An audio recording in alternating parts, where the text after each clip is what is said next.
Selamünaleyküm arkadaşlar. Uzun bir aradan sonra yine köydeyim. Kara ekmek verdik onun ya.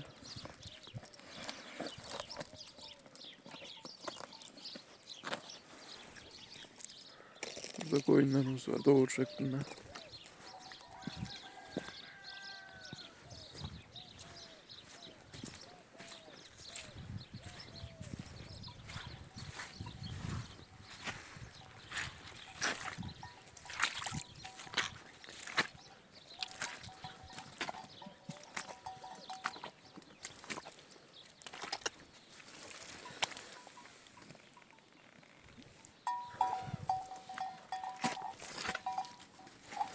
İçeride de var bayağı.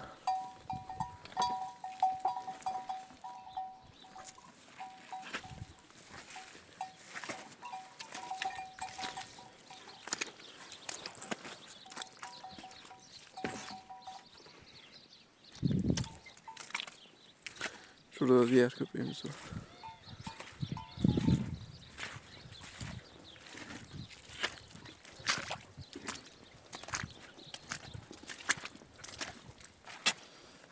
Burada da doğuranlar var.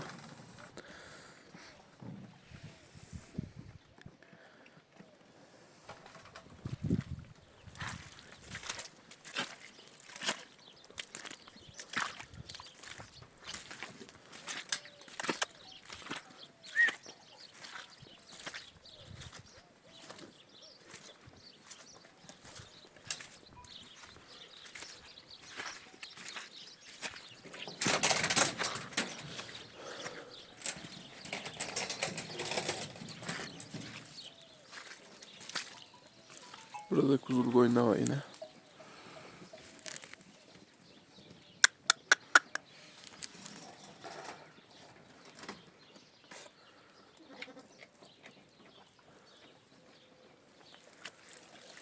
Şurada lağrımız var.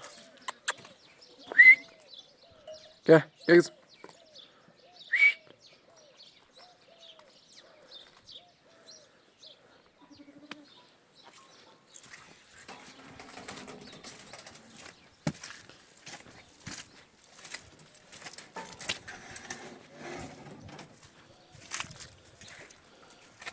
Burada da yeni doğuran var bir tane.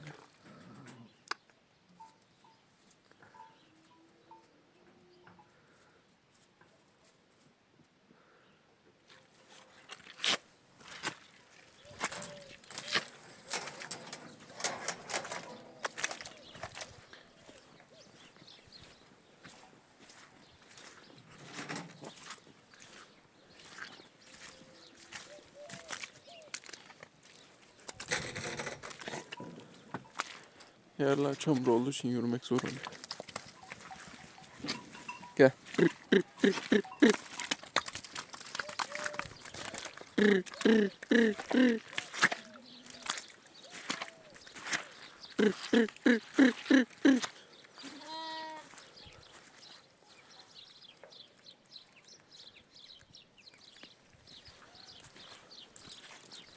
Kar.